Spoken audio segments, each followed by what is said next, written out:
What's up, guys and gals? Welcome back to the Nerdcastle for the next episode in our weekend review. My name is Splattercat. Very happy to have you here today as we do the Patreon-funded series where you and I talk about any and all things gaming. Nope, just the series that we have going on the channel. If you've never seen Weekend Review before, it's the series where I hang out and I just let you know what's going on in my head behind all the series. So it's supposed to be like a what's coming, what's happening, things that I didn't have time to mention in the current series that I'm running. And so basically you're going to get some behind the scenes action. You're also going to hear what I think about all the different series, where they're going, what we're going to be working on in a week or two. Basically, it's a current events video for the channel that was Patreon funded. And so if you wanted to get more fun Patreon funded stuff, go ahead and take a look at the link down below, because that's how you do it. Let's get started because there are things to talk about. This is going to be one of those times of flux for the channel. We got lots and lots of little things happening right now. And while it's a little bit stressful to be constantly running like all these little 10-episode series, I think it's a good thing. It means that we've always got something fresh going along right now. A lot of the games that are being released are really, really short at the moment. Actually, a ton of the games that are being released to Steam are only like, they're early access, so they only have like 2 to 3 hours worth of gameplay, or they're completed games that are maybe 4 or 5 hours. They might be meant to be played multiple times, but at the same time, they're shorter games, or I just have preview versions of them. What that means is that you and I are going to be spending a lot of time together doing series that are not necessarily super long, but at the same time, I think that it gives us a chance to constantly have fresh material on the channel.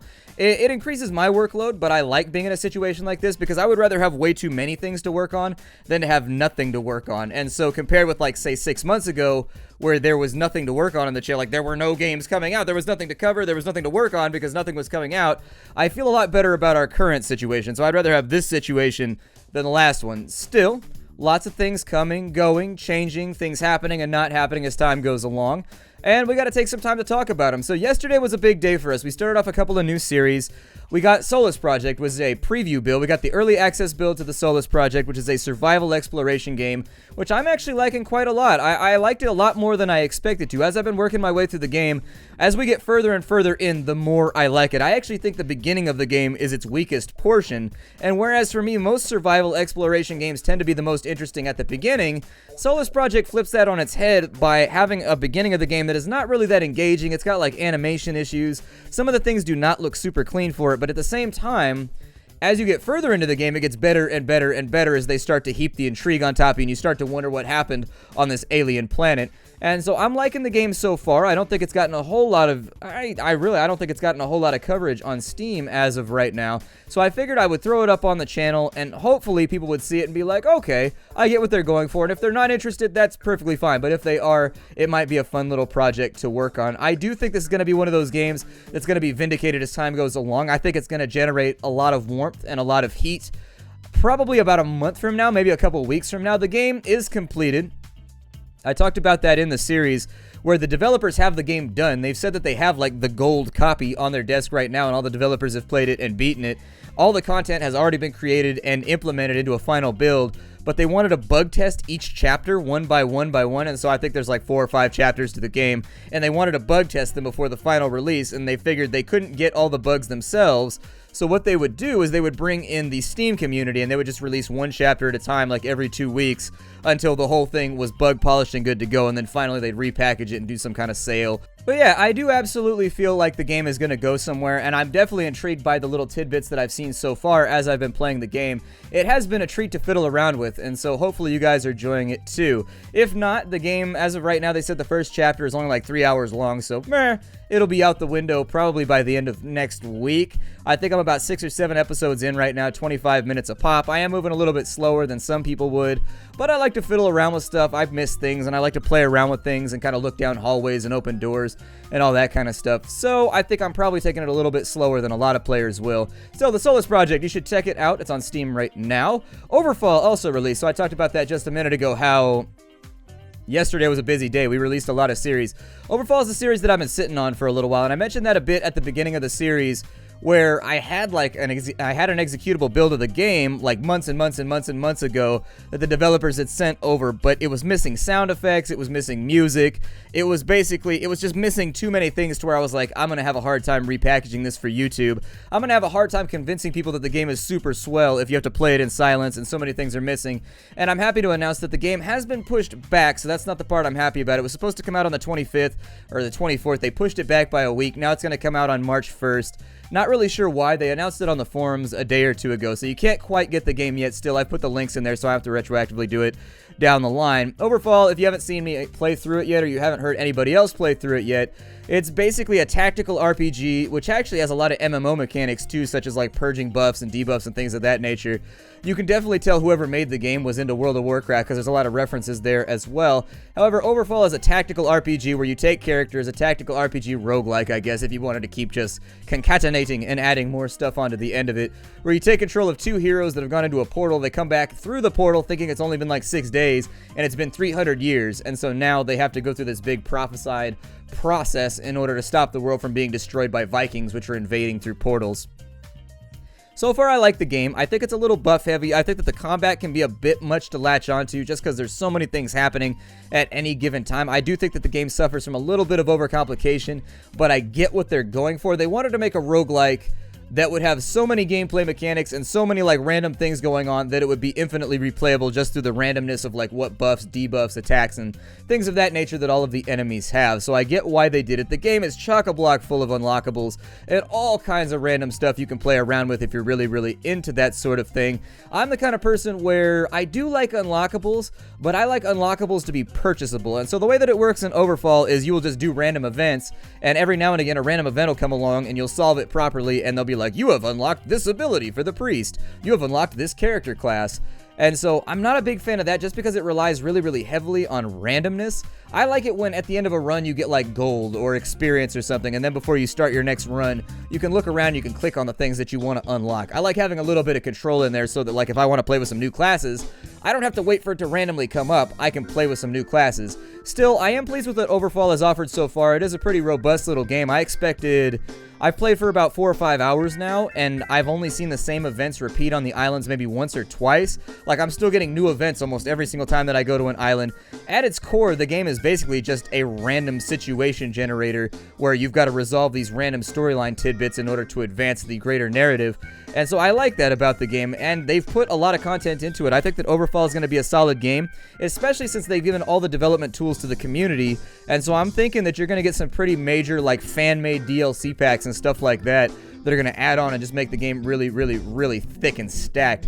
I've liked it so far. I've still noticed that there's still some sound effects and things missing, but overall, I like the game. I like the graphical set that it's got going on. I do like the way that everything feels. I feel like mages are overpowered in it, but that's a pretty standard problem with games. Mages tend to be a very difficult class to balance properly, because if you underbalance them, then they just get trounced by everything, but if you overbalance them, they're annihilating entire battlefields. As far as I can tell, the mages seem to be a little bit overtuned due to the fact that all of their attacks not only deal damage, but they also stack debuffs at the same time, and those debuffs can cause damage. Those debuffs can eliminate like entire chunks of your turn. I think it's those two things combined, rather than what a lot of games would have is you would just have like a freeze spell, and it would do a little bit of damage, and then it would also end their turn and make them skip their next turn or something like that. In this game, the freeze spell will do a ton of damage, and then it'll still have all those extra effects, and then usually it'll also have some stacking effect with somebody else in your party, where like if they cleave somebody that's currently frozen, it does like 3 times as much damage. And so the mages right now, I don't know, maybe I haven't played enough, maybe I'm just salty because I keep getting beat by mages. It's hard to tell sometimes because I have a temper when I play games, but I do like Overfall so far. I do think there's little tuning things that need to be taken care of, but other than that, I've had a good time with the game, and I'm looking forward to maybe getting a good 15-20 episodes out of it. I hope that you guys enjoy it too, and so we'll keep that running for as long as it needs to be up on the channel. As of right now, we've also got Dying Light The Following going on. Dying Light The Following is kind of an interesting point. I learned something with the channel with Dying Light, and I don't want people to take this the wrong way, because like this is the video series right here where I talk about organizational stuff, and I talk about the way that I view my series and the way that I look at the counts and I look at all the different metrics and things like that. And I think some people watch these series and they'll be like, oh, he's totally obsessed with his view counts. It's not really anything like that, I don't think. It's just that I have certain standards that a series needs to hit. They have little boxes they need to check in order to get things done. And one of the things I learned from Dying Light The Following is that if you're going to do a preview build, you should skip it and you should just do the game once it actually comes out. I think what happened with the preview build is we did the preview build of Dying Light The Following. That got a bunch of attention or whatever. It was very, very popular. And then what ended up happening is that when I released the real series, people could have just watched the preview to get like the first 4 hours of gameplay, and so there was no reason to watch the first 5-6 episodes of Dying Light The Following's full playthrough. And so the interesting thing there is that the episodes like started out really slow and then got a little bit bigger. And so it was kind of this weird thing statistically looking at it, my little bar graphs and everything being like, I've never seen the data arrayed like that before. Still, I am liking Dying Light the Following. I think it's an all-around pretty solid conversion of the original game, and I do think that if you enjoyed Dying Light, I think if you like the previous game, you should definitely jump onto this expansion. It's a very, very good game. It adds a car, it adds a giant map that you get to play around with, which is absolutely filled to the brim with just like random stuff to do. There's new items, there's new characters, and so if you liked the general flow of the original Dying Light game, I think it would be a tremendous mistake not to get the Following. Now, if you wanted to wait for a sale or whatever, that's absolutely your prerogative, and you know, I used to do the same thing. I'd wait around. I get all my stuff from like PR firms nowadays, so I'm so far out of touch with general game buyers and things of that nature at this point that it's almost a little bit sad. I think on any given week, I probably get 25 to 30 games through my email, and it's just like there's so many at this point that I'm up to my neck in them. So it can be hard for me to judge sometimes. Like, I think Dying Light right now, I actually don't even know the price point. I think it's like $29.99 maybe. Let's have a look. Dying Light the Following. What is your price point? It's got to be like $29.99. I'd be surprised if it was higher than that, but I'd be weirded out if it was a little bit lower. The Following is actually $19.99, so that's actually a really fair cost for it. When you consider that the base game is, I mean, you can get the season pass for $30. Bozak Horde was $10, and Bozak Horde was kind of meh.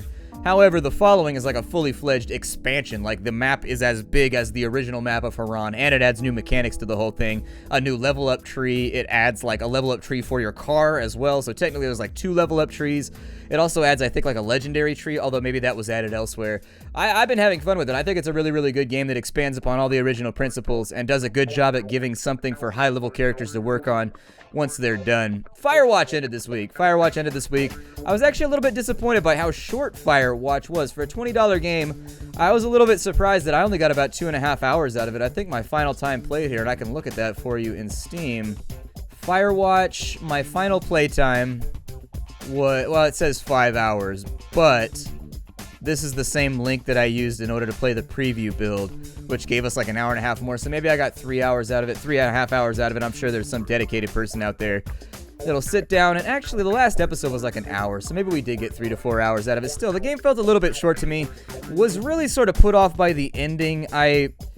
While I was intrigued by the back half of the game, along the way, I sort of felt like, I don't know, I felt like it opened really, really, really strong. The middle game was pretty good, and they did an okay job at keeping you really attached to the characters and like what was going on. But I feel like they dropped the ball on the 10-yard line. I really sincerely feel like the back end of the game was just everything after the point where you find the monitoring station was just kind of like, all right, well, I didn't expect you to take it in that direction, but I guess you did. So I'll get on board with it for right now because I don't really have a choice, and I kind of just want to see this all come to a head, and I want to have closure. But Firewatch as a whole, I think it was a good game. I think the price point is a little bit high on it.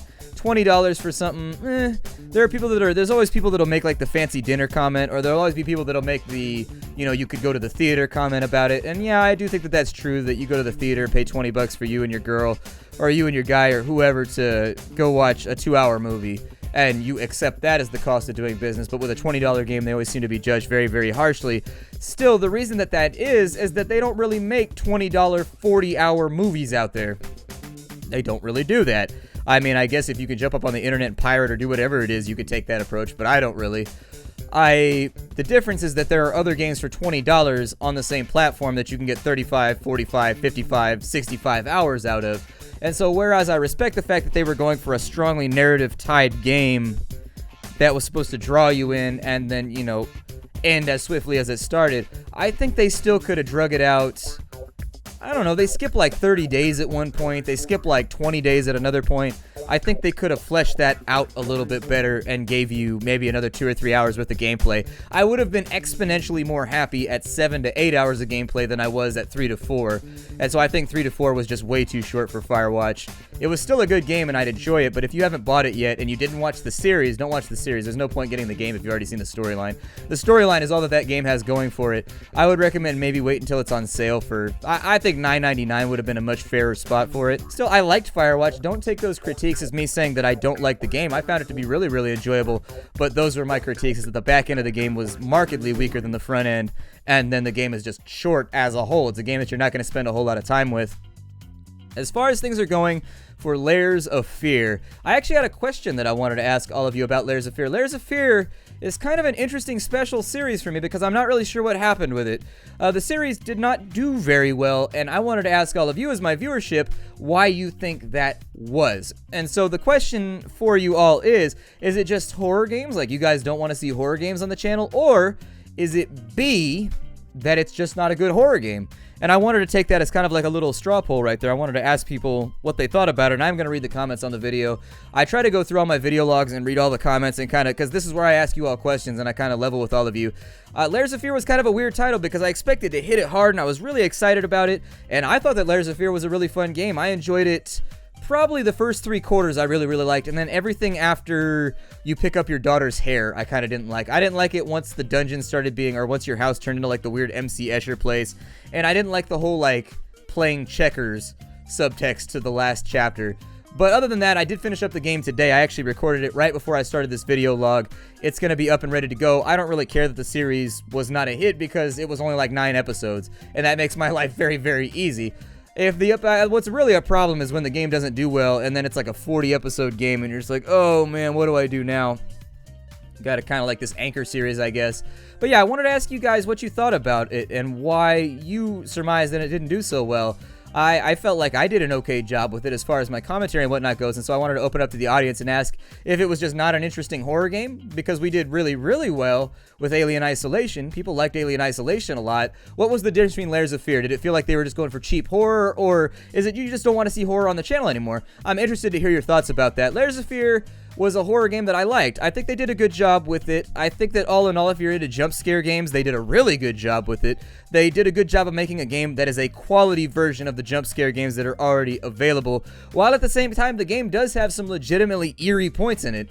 I think they did have some points where they did a great job with the ambiance. Most of those are on the front end of the game versus the back end. I don't know if it came down to a crunch where they were trying to get the game out at the end or what order the game was designed in, but I definitely didn't like the last 2 chapters as much as I liked the first 4.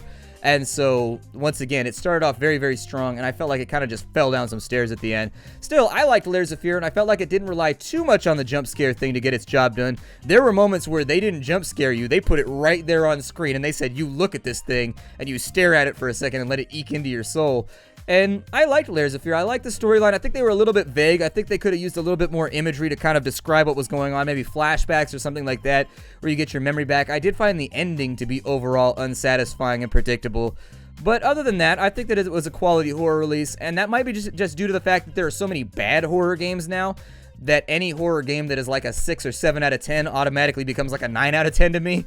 I grew up during the generation where Resident Evil was a thing, where Silent Hill was a thing, and so I grew up as part of that generation where horror games were like master crafted pieces of like film and interactive artwork that were made by Japanese developers who had spent their entire careers learning how to direct horror and how to like use lighting and things like that. And so I think there's a little bit of a difference there between me and your average horror buyer now.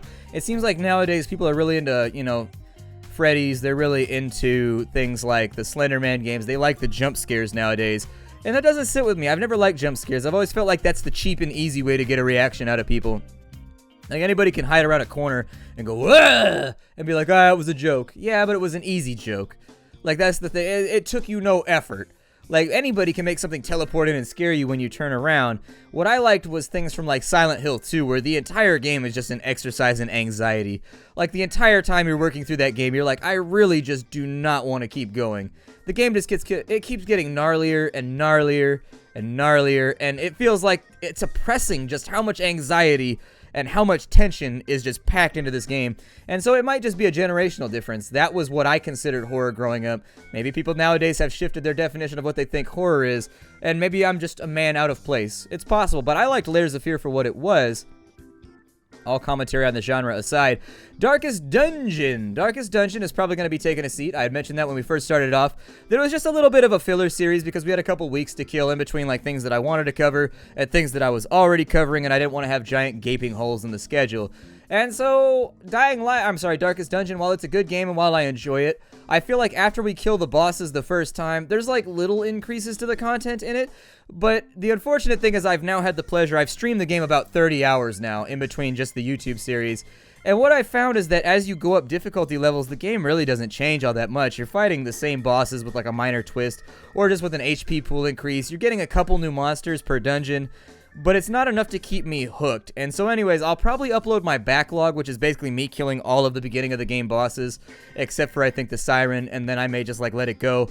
I do like Darkest Dungeon. I do think it's a good game, but I think it served its time on the channel, and all in all, I found that it's been more and more difficult to fill in the commentary space as time goes along, just because I've played it so much. Like, I've streamed like 40 hours, 30 hours of it. I've got over 100 hours played now in between the YouTube series that I've done, my own playtime, and then also my stream time, and so, I don't know. I just don't know.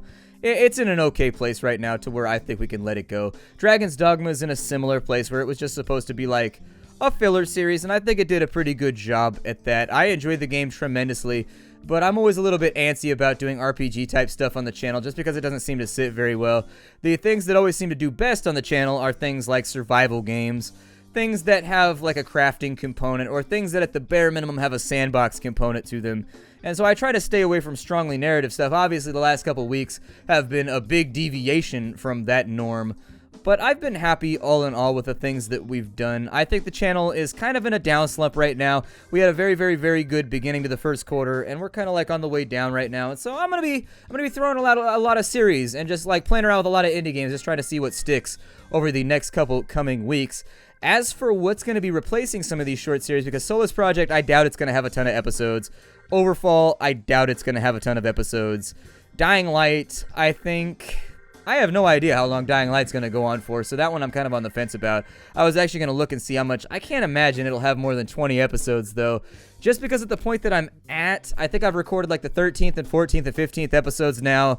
I think we're like moderately through the story where we've basically investigated the cult and things are starting to happen and be set in motion. But I don't know how long Dying Light's going to be. As with all things, if I feel like the community is not enjoying it, I will more than likely just be like, zoop, and get rid of it. It's not on the block right now, so that's fine. It's a game that I'm planning on playing. I'm having a good time with it, and so that gives it some bit of blanket immunity. However, things that I'm looking forward to, The Division. We'll probably be playing The Division on the channel a little bit. I've been feeling like the channel needs a hook. I've been feeling like the channel lacks direction, and it's a little bit too variety-based. And so I may start playing The Division a little bit more heavily. I am going to be streaming it a lot over the next couple weeks. Aside from that, there are things I am looking forward to, but have not yet gotten my hands on. Obviously, Chucklefish has a couple of games coming out in the next few weeks that I think are going to be big, bang-up indie hits. Everything that Chucklefish puts out tends to be of reasonably decent quality. I think we've also got, let's see here, I'm going to look at the release list. We've got, I don't know. There are games that I'm looking at so far.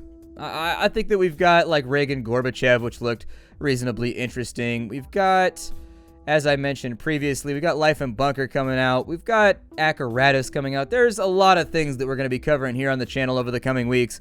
And so I may just keep cycling through like little 10, 11 episode series, and that might just be the way we function until we get something that's a little bit meatier that we can bite on into. For right now, this is going to be the end of our weekend review series. I wanted to say thank you for everybody for stopping on by and hearing my thoughts on the things that are going on the channel. I appreciate you taking the time to watch the video. I also appreciate the Patreon backers who made this possible through funding the channel and through, showing that they think what I do is worth backing up and making professional. So anyways, I will see you all later. The next thing up, I think the next thing you get is like a fun with friends type deal where I do this same thing, but I hang out with other YouTubers. And part of that was not altruistic. I kind of set that as one of the goals so that once it happens, it forces me to go talk to other YouTubers more frequently because I am an antisocial person. I really sincerely, I don't like the whole, I don't know. In general, I don't like the whole elbow rubbing thing on YouTube. Like, I just don't care. I just want to do my thing, and other people can do their thing and leave me alone. That's the kind of person that I've always been. But still, that's the next thing that's up, and I think that'll be a lot of fun. I will see you all next time. This is every 2 weeks we do this series, and so I will see you to talk about whatever's going on in 2 weeks. Bye, everybody.